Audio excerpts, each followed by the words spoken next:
Mark, a young man in his late 20s, was cruising inside BF Homes subdivision in Piranha Cay City along with his two pals.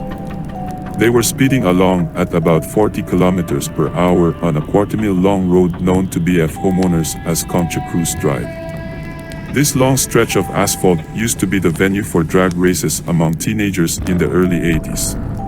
Ronnie, one of Mark's friends riding with him, motioned for them stop.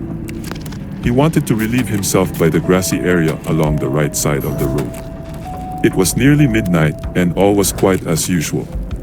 There was not a car in sight.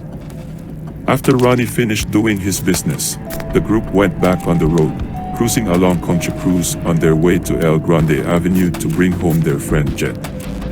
About 200 meters before the nearest intersection, they were surprised when a black sedan pulled up along their right side. Its windows were heavily tinted so that neither Mark nor his friends could see into it.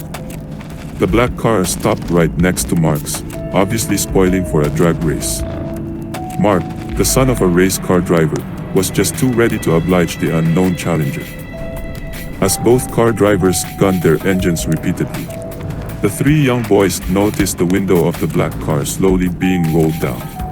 Mark and Jen rolled down their own window to see who they were racing against. What they see inside chilled their blood. Inside the black sedan, Mark and Jen saw a young man and a young woman, dressed totally in white, their clothes drenched in fresh blood, their ashen faces streaked with blood that seemed 70 be pouring from head wounds. Both lay lifeless on their seats, looking like victims of an accident, with their bloodshot eyes staring unseeingly ahead. Mark immediately stepped on the gas pedal and sped away from the sedan, which remained motionless. When Jen looked back, he saw nothing but pitch darkness, with only the light from a lamppost flickering feebly in the distance. They rushed to the nearest house on CONCHA CRUZ, where they knocked frantically until someone finally opened up for them and let them inside. All three were shaking from head to toe, pale from absolute fright. Upon hearing what happened, the lady who let them in, Mrs. Tirona, told them to sit down and listen to a story. During the early 80s, CONCHA CRUZ was the place to be if you were a race car enthusiast.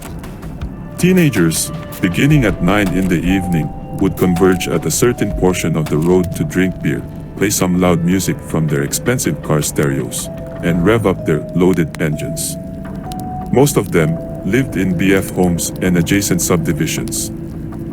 Eric, not his real name, was one of the top racers of the bunch. He drove a jet black Toyota Macho machine which his father gave him for his 23rd birthday.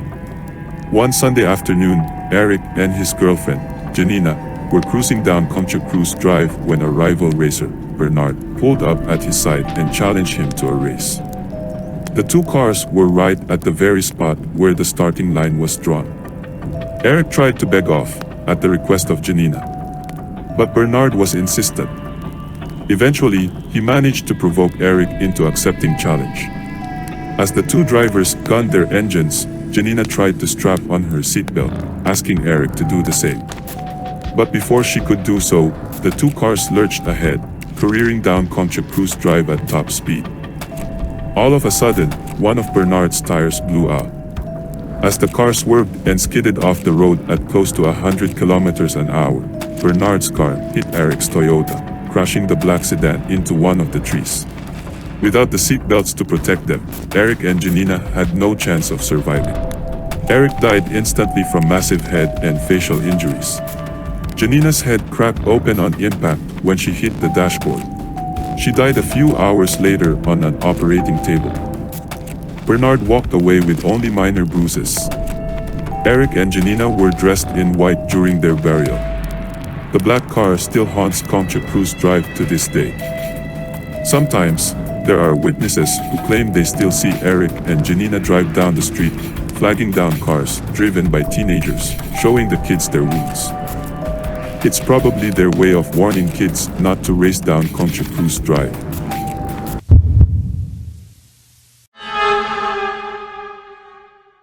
Kung ikaw ay mahilig makinig ng mga istorya at mga kwentong kapupulutan ng mga aral, mangyari lamang na i-follow, mag-subscribe sa aming YouTube channel, at i-click ang notification bell upang ikaw ay maging updated sa aming mga ilalabas na mga bagong istorya. Maraming salamat po.